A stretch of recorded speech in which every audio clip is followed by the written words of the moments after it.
આકાશવાણી અમદાવાદ વડોદરા. હવે સાંભળશો અરવલ્લી જિલ્લાનું સમાચારપત્ર. લેખક અંકિત ચૌહાણ. રાજ્યમાં ઠંડીની અસર ધીરે ધીરે ઓછી થઈ રહી છે. અરવલ્લીની ગિરિકંદરાઓની હરિયાળી હવે સોનેરી રંગમાં ફેરવાઈ રહી છે.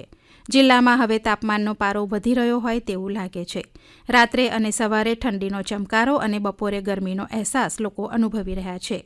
બેવડી ઋતુના કારણે સામાન્ય તાવના કેસ પણ નોંધાઈ રહ્યા છે. અરવલ્લી જિલ્લામાં કલેક્ટર પ્રશસ્તિ પરીખની અધ્યક્ષતામાં જિલ્લા સંકલન અને ફરિયાદ સમિતિની બેઠક મળી હતી. બેઠકમાં નિવૃત્ત થતા કર્મચારીઓના પેન્શન, સરકારી લેણા, કર્મચારીઓને મળતા લાભ, લોક અરજીના નિકાલ અંગે પણ ચર્ચા કરવામાં આવી હતી. લોકોની અરજીઓના યોગ્ય નિકાલની પણ ચર્ચા કરાઈ હતી. વહીવટી કામગીરીને ઝડપી અને પરિણામસભર બનાવવાના સૂચન પણ કરાયા હતા. બોર્ડની પરીક્ષાને લઈને જિલ્લા વહીવટીતંત્ર અને શિક્ષણ વિભાગ દ્વારા તૈયારીઓ હાથ ધરવામાં આવી છે.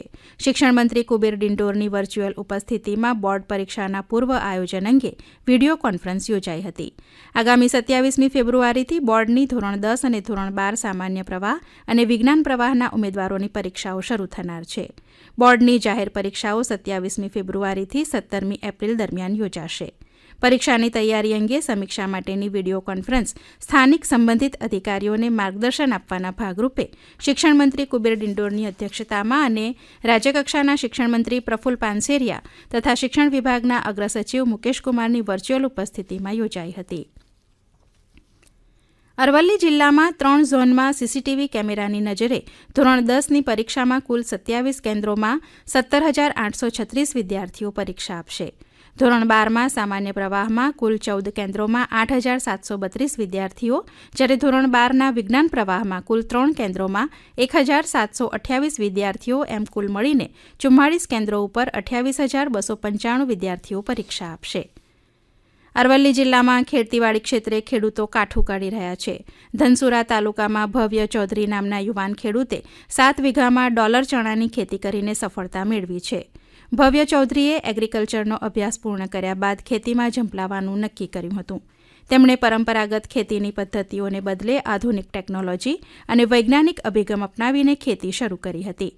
તેમણે પોતાની 7 વીઘા જમીનમાં ડોલર ચણાનું વાવેતર કર્યું અને યોગ્ય સમયે ખાતર, સિંચાઈ અને નીંદણ જેવી બાબતોનું પણ ધ્યાન રાખ્યું. તેમના અથાગ પ્રયત્નો અને મહેનતના કારણે ડોલર ચણાનું સફળ ઉત્પાદન મેળવ્યું છે. ડોલર ચણા એ એક પ્રકારનો કઠોળ પાક છે જેનું ઉત્પાદન કરીને ખેડૂતો સારી આવક મેળવી શકે છે. ભવ્ય ચૌધરીએ ડોલર ચણાની ખેતીમાં સફળતા મેળવીને સાબિત કર્યું છે કે જો યોગ્ય આયોજન અને મહેનત કરવામાં આવે તો ખેતીમાં પણ સારી આવક મેળવી શકાય છે. અરવલ્લી જિલ્લાના નાની બોરલ ગામે વિશાલ પટેલ નામના યુવા ખેડૂતે છેલ્લા 3 થી 4 વર્ષમાં ખેતી ક્ષેત્રે સફળતા મેળવી છે. વ્યવસાય શિક્ષક તરીકે નોકરી કરતા વિશાલભાઈને સોશિયલ મીડિયા ઉપર ખેતી ક્ષેત્રે અવનવા વિડીયો જોઈને કંઈક નવીન કરવાની ઈચ્છા જાગી અને તેમણે છત્તીસગઢ રાજ્યમાંથી અંજીરના છોડ લાવીને ખેતીની શરૂઆત કરતા આજે ટૂંકા ગાળામાં ફળ આવવાની શરૂઆત થઈ છે. તેમણે જણાવ્યું કે અરબ કન્ટ્રીમાં અંજીર વધુ પ્રમાણમાં થતા હોય છે, જેને લઈને તેમણે સોશિયલ મીડિયા ઉપર અલગ અલગ અરબી કન્ટ્રીના વિડીયો જોઈને અંજીરની સાથે તરબૂચનું પણ વાવેતર કર્યું છે.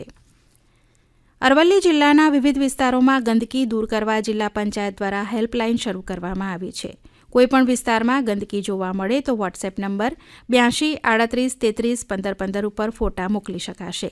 જિલ્લાના કોઈપણ વિસ્તારમાં ગંદકી થઈ હોય તો તેના ફોટોઝ કંટ્રોલ રૂમના વોટ્સએપ નંબર ઉપર મોકલી શકાશે. સત્વરે તેનું નિરાકરણ થાય તેવા પ્રયત્નો પણ કરવામાં આવશે.